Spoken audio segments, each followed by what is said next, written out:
नारळ फोडणे ही भारतातील एक अतिशय लोकप्रिय पूजा पद्धत आहे. आपणही कधी ना कधी आपल्या देवघरात किंवा मंदिरात नारळ फोडलेलाच असेल. पण तुम्ही कधी विचार केला आहे का, की आपण मंदिरात नारळच का फोडतो? चला, आज आपण जाणून घेऊया की ही प्रथा कशी सुरू झाली. खूप पूर्वीची गोष्ट आहे. त्रिशंकू नावाचा एक राजा होता. तो एक साधू, सत्वशील आणि धर्मनिष्ठ राजा होता. त्याला स्वर्गलोकात जाण्याची तीव्र इच्छा होती. स्वर्गलोकाच्या कथा ऐकून राजा फार प्रभावित झाला. स्वर्गात जाण्यासाठी त्याने ऋषी विश्वामित्र यांची मदत मागितली. ऋषी विश्वामित्रांनी त्याची इच्छा मान्य केली.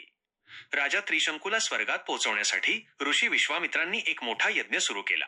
त्या यज्ञाच्या शक्तीमुळे राजा त्रिशंकू हळूहळू स्वर्गलोकाकडे जाऊ लागला. तो स्वर्गाच्या द्वारापर्यंत पोहोचला आणि आनंदाने भरून गेला. पण हे दृश्य पाहून एकजण अजिबात खुश नव्हता. तो म्हणजे इंद्रदेव. स्वर्गाच्या द्वाराशी पृथ्वीवरील एका राजाला पाहून इंद्रदेवांना राग आला.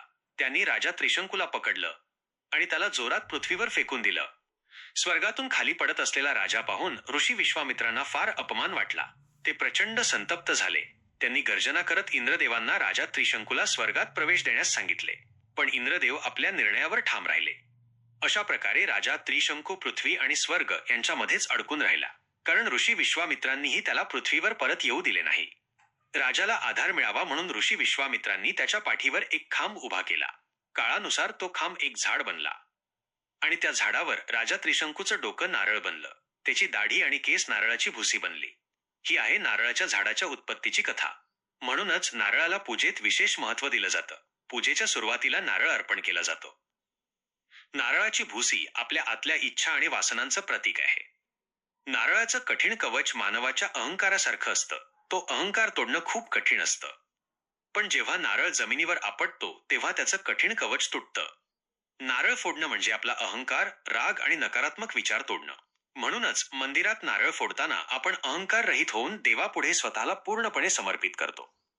यामागे एक वैज्ञानिक कारणही आहे.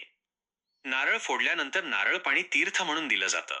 नारळ पाण्यात अँटीऑक्सिडंट्स असतात, जे तणाव कमी करण्यास मदत करतात. ते एक नैसर्गिक इलेक्ट्रोलाइट आहे, जे रक्ताभिसरण सुधारतं.